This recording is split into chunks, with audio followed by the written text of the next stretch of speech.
안녕하세요. 소요소 구독자 여러분. 네, 시즌2를 맞이하여서 오늘의 컨텐츠는 제가 좋아하는 제 책을 엄선하여 가지고 왔어요. 일단 제가 엔솔로지까지 합하면 한 11권 정도를 낸 걸로 알고 있고 시집과 소설, 산문 이렇게 해서 뭐 단행본, 이제 외국 영역본까지 합하면 단행본은 한 17권 정도를 낸 걸로 17권이란다 7권을 낸 걸로 알고 있는데요. 그 중에서도 제가 가장 마음이 좀 가거나 하는 그런 책들이 좀 있잖아요. 그래서 그런 것들을 좀 오늘 추려와 봤습니다. 그것을 추려오면서 여러분들과 이 책을 묶었을 때 있었던 어떤 에피소드들도 함께 나누면서 도란도란 이야기 나누는 시간 가지고 싶어서 이렇게 카메라를 켜게 되었습니다. 우선 첫 번째 책부터 시작할게요. 첫 번째 책은 누구나 다 예상하셨다시피 캣콜링이라는 시집이에요. 캣콜링이라는 시집 자체가 김수영 문학상을 받았기 때문에 되게 의미가 있기도 하지만 사실 김수영 문학상 이상으로 저한테 의미가 있거든요. 왜냐하면 저는 이 시집이 나오기 전까지 시집 계약이 되어 있지 않았고 시집을 낼 수 있을 거란 어떤 그런 미래 자체가 굉장히 불투명한 사람이었기 때문에 이 책을 낼 수 있을까? 내가 책을 낼 수 있을까? 라는 그런 두려움에 굉장히 휩싸여 있었어요. 그래서 이 책을 쓰면서도 그래서 실험을 했다는 걸 되게 용기 있게 많이 봐주셨는데 엄밀히 말하면 시간이 많고 아무도 불러주는 것이 없고 평가받을 일이 없었기 때문에 되게 용기 있게 실험을 많이 할 수 있었고 그것이 오히려 좋은 평가를 받지 않았나 이런 생각이 드는 그런 시집입니다. 그래서 제가 좀 재미있는 걸 가지고 왔는데요. 강지혜 시인의 글을 보고 제가 묶은 적이 있었다고 했었잖아요. 그것 중에 하나를 제가 가졌어요. 경진이네라는 처음에 제목이었고 3월 30일에 묶었던 버전 1.3이네요. 네, 1.3의 경진이네라는 시집이었어요. 그때 당시에. 네, 이거 나중에 되었는데요. 제목을 보면은 여기에는 이런 식으로 동거나 다대포 이런 식으로 여러분들이 지금 봤을 적에는 약간 생소한 제목들도 좀 있고요. 그리고 나중에 어디서 많이 본 제목도 있고 그 다음 마지막에는 사실 제가 랩 시리즈라고 해가지고 약간 시험시들만 위주로 이렇게 쓰고 싶어가지고 이렇게 어떤 식으로 구상을 시집을 할 것인지를 이렇게 써왔었어요. 그래서 이런 것들을 정리를 했었던 시집이고 굉장히 짧은 아주 얄팍한 이런 시집을 제가 만들었습니다. 그래서 이것이 계속 바뀌어서 그 다음에 좋은 편집자님을 만나서 이런 시집으로 만들어졌습니다. 저한테는 제 이름을 알리게 해준 시집이고 앞으로 나올 시집들이 다 이 시집을 통해서 나왔다 해도 과언이 아니기 때문에 제가 가장 아끼는 책 중에 하나입니다. 그럼 다음 책으로 넘어가고 두 번째 책은 불온하고 불완전한 편지입니다. 제가 산문집 곧 나올 산문집 쓰는 생각 하는 핑계도 밝혔다시피 거짓말로 만든 책이죠. 그러니까 제가 첫 번째 집에서 제가 엄청 그러니까 되게 많은 실험을 했다는 얘기를 들었잖아요. 근데 저는 실험을 많이 했다는 얘기를 하면서 되게 너는 실험실밖에 못 쓰냐 이런 농담도 많이 들었었어요. 그리고 너는이라고 이렇게 대놓고 얘기해 주시는 분도 있었지만 사실 누구나 그렇지 뒤에서 얘기를 많이 하죠. 그런 얘기를 많이 들었었을 적에 그럼 진짜 실험으로 만든 책을 내는 건 정말 재밌지 않을까 해가지고 이런 반발심으로 내게 된 시집입니다. 물론 말만 던져놓고 전혀 쓰고 있지 않다가 그래도 써야지 이렇게 이제 독자분들은 기대를 하고 계시더라고요. 그래가지고 이제 황급히 포토샵을 다운을 받아서 이렇게 쓰게 됐는데 여기는 이제 진짜로 이제 미술관처럼 만들고 싶어서 전 사실 예전에부터 이제 시를 쓰게 된 계기 자체가 미술관에서 이제 개념 미술을 보고 또 그러면은 저런 아트를 하고 싶다는 어떤 그런 마음 때문에 시를 쓰게 된 거기 때문에 뭔가 아트의 경지라고 하면서 아트의 경지로 가야겠다 이런 느낌으로 쓰게 된 시라서 어쨌든 불온하고 불완전한 편지는 이런 식으로 써져 있고요. 제가 뉴 뮤지엄이라는 곳이 실제로 존재하기는 하는데 이게 뉴욕 소호에 있고 다들 이제 가장 전방위에 있는 현대미술관을 생각하면은 대부분 모마를 생각하는데 뉴욕에 있는 사실 모마보다 더 전위적인 동시대 미술을 하고 있는 곳이 뉴뮤지엄이거든요. 그래서 저는 여기를 약간 내가 여기에서 지금 전시를 하고 있다고 생각하고 만든 개념 미술집 도록이라고 생각하시면 될 것 같습니다. 그래서 되게 이거 만들 적에는 너무너무 하루하루가 되게 고민도 되고 즐겁기도 하고 되게 신이 났었어요. 사실은 신이 났었어요. 괴로운 시들이었지만 시편이었지만 이것을 꾸리는 내내 어떻게 하면은 더 전위적으로 재미나게 독자들한테 다가설 수 있을까를 고민했기 때문에 굉장히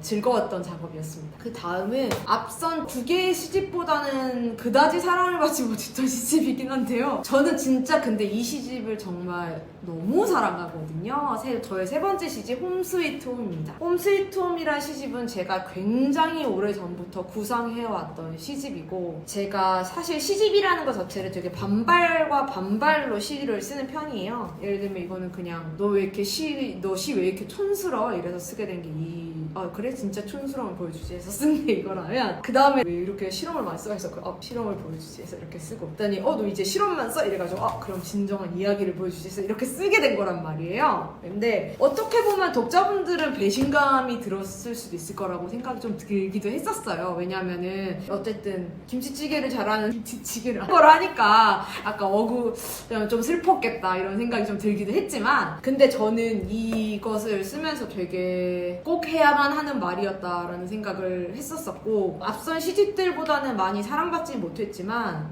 되게 사람이 매번 화만 내면서 살 수는 없다는 생각을 했는데 제가 실제로 화가 나는 저의 화자가 되게 인기가 있었다고 해서 그 캐릭터를 흉내내는 것만큼 멋없는 게 없다고 생각했어요. 그래서 제가 지금 차분해진 지금 제 자신의 이 상태를 온전하게 보여드리는 것이 제가 독자분들한테 진정으로 다가가는 길이라고 생각했고 그래서 쓰게 된 것이 이 시집 홈 스위트 홈이라는 시집입니다. 저는 여기서 제일 좋아하는 시 한 편을 라고 한다면 저는 광신도라는 시를 정말 좋아했고요. 이 시는 진짜 한 9번에서 10번 정도는 수정했었던 것 같아요. 근데 사실 수정하면 다른 사람들은 모르겠죠. 전 좀 별로가 되는 경우가 많은데 이 시는 고친 최종 버전이 가장 마음에 들기도 해요. 이 다음으로 또 택시 마니아라는 시를 참 좋아합니다. 제가 택시를 한때 열심히 탔었는데 그 돈을 다 모았으면 저는 재벌이 되었을 거예요. 아무튼 그 택시 마니아라는 시도 정말 좋아하는데 혹시나 택시 안에서나 일상에서 무례함을 한 번쯤 경험해보셨다면 공감이 갔을 만한 시들일 것 같아요. 이것 덕분에 여러분들이 혹시나 시에 대해서 시편들에 대해서 조금 더 관심을 가지게 되신다면 다음 시집은 좀 더 재미가 있을 거예요. 진짜로. 저는 항상 배신하는 사람이기 때문에 여기서 또 배신할 거거든요. 네, 그래서 과연 어떤 시집이 나올지 좀 기대를 해주셨으면 좋겠어요. 그리고 또 재밌는 걸 하나 가지고 왔는데요. 홈 스위트 홈의 이런 도토미 이런 재본 버전이에요. 제가 진짜 맨날 인터뷰에서 저는 재본을 해가지고 이렇게 보고 있습니다. 이렇게 맨날 말을 하는데 약간 반신반의 하시는 것 같더라고요. 그래가지고 저 진짜 이런 식으로 막 이건 아니다 이런 식으로 X도 치고 이런 식으로 해가지고 보면서 읽고 있거든요. 그리고 여기에도 아예 연여인 작가님 캐리커처 넣어가지고 어느 부분에 들어가는 게 더 괜찮을까도 생각하면서 왜냐면 연여인 작가님이 제가 연속성 있는 그림을 그려달라고 했기 때문에 순서를 정해주셨어요. 근데 그것을 어느 시 뒤에 배치하느냐가 이제 제가 할 일이었고 그래서 그 배치하는 데 있어서는 이제 저는 부를 나누기 위함이었기 때문에 그거에 대해서 굉장히 큰 고민을 하면서 시를 시 배치뿐만 아니라 그림 배치 굉장히 큰 공을 들여서 또한 제가 온라인에서 진짜 웃긴 얘기를 봤는데 이 귀여움에 속아서 이 시집을 절대 사면 안 된다는 얘기를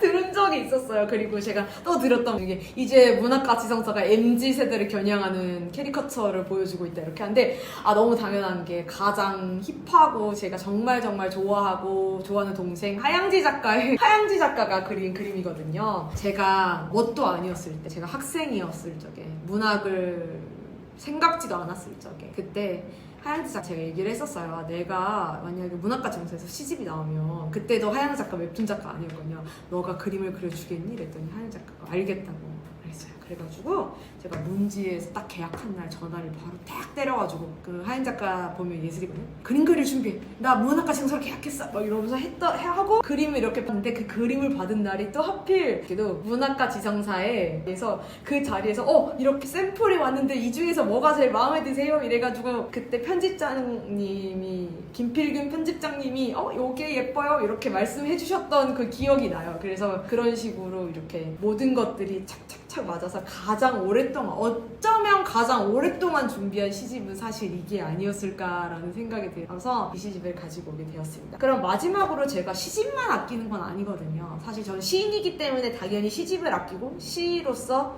가장 최선의 발설을 하기 때문에 저는 시집을 가지고 왔는데 제 아픈 손가락을 제가 가장 사랑하는 책이 있어요. 사실 이거 다 버리고 이거 한 권 가지고 오려고 했었어요. 그 책을 공개하도록 하겠습니다. 짜잔! 시키는 대로 제멋대로라는 책이에요. 저 이 책을 정말 사랑해요. 네.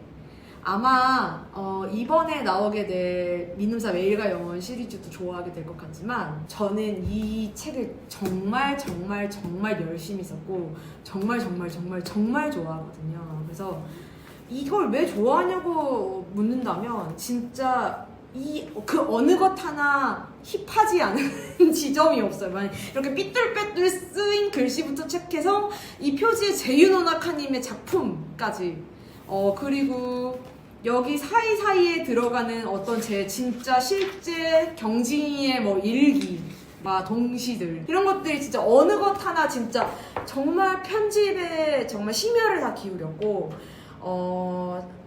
고생을 진짜 그래서 편집자님이 많이 해주셨어요. 디자이너님도 많이 해주시고 제일 처음에 이 기획 단계에서 고생을 많이 해주셨던 정민규 편집자님, 그 다음에 이 책을 만든 구본슬 편집자님이 진짜 고생 많이 해주셨거든요. 그래서 저는 이 책을 만드는 기간 동안 이제 저는 사실 산문을 처음 만들어 보기 때문에 어떻게 하는 건지 몰라가지고 좀 막 제 의견을 많이 제시하고 막 이상한 소리도 많이 하고 그랬는데 지금 생각해보니까 욕심이 너무 과했던 것 같더라고요. 그래서 좀 후회도 돼요. 사실 후회도 되는데 어쨌든 지금 생각해보면 제 첫 에세이고 영원히 함께하고 싶고 무덤에도 같이 들어가고 싶을 정도로 저한테 진짜 제 전부를 다 꺼내어서 썼다고 해도 과언이 아닐 정도인 제 최고의 제 고백이라고 볼 수 있는 에세이인데요. 진짜 너무너무 많이 읽혔으면 좋겠다는 생각밖에는 안 들었어요. 근데 제 소망에 비해서 많이 읽히지 않아서 너무너무 아쉬운 마음에 가지고 왔습니다.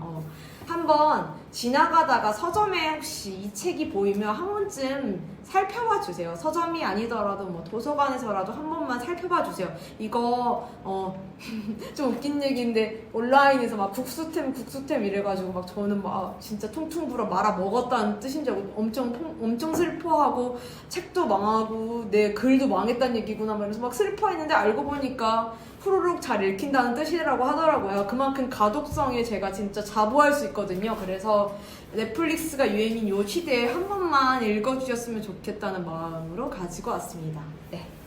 네, 그러면 오늘 캡콜링, 그 다음에 불온하고 불온전한 편지, 홈 스위트 홈에서 마지막으로 시키는 대로 제멋대로까지 이렇게 제가 아끼는 책 이제 4권을 베스트를 이제 넣어봤고요. 아마 제 책 컨텐츠로는 바로 다음에 나올 책 쓰는 생각 사는 핑계로 찾아오게 될 것 같습니다. 그러면 여러분 다음에 또 다시 만나 뵐게요. 다들 잘 지내세요. 안녕.